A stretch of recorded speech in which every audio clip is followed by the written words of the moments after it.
Fêtes, alcool, musique et danse en plein vol et sans masque.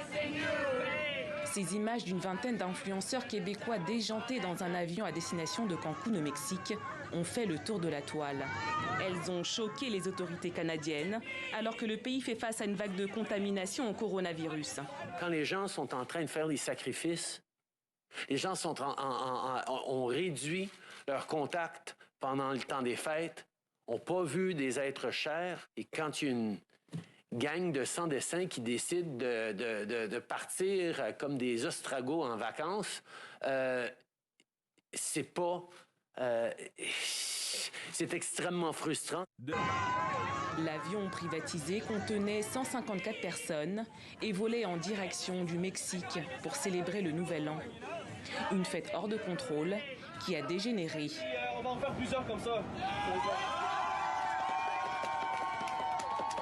Le personnel de la compagnie Sunwing, qui les transportait, s'est réfugié à l'arrière de l'avion.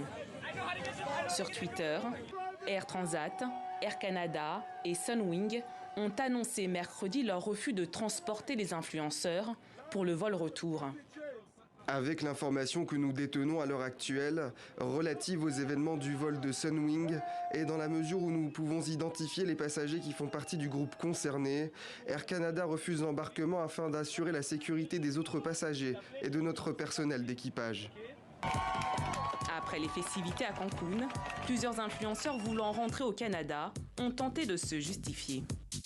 Les trucs ont été exagérés, mais on minimise pas ce qui s'est passé sur le vol. By the way, c'était inacceptable, mais comme c'est pas tout le monde qui a participé à ça. Il y a quelques heures, une quinzaine d'influenceurs ont tout de même pu retourner au Canada. Une enquête vient d'être ouverte. Vous n'auriez rien à dire? Les fêtards risquent jusqu'à $1 million d'amende pour mise en danger de la vie d'autrui dans un avion.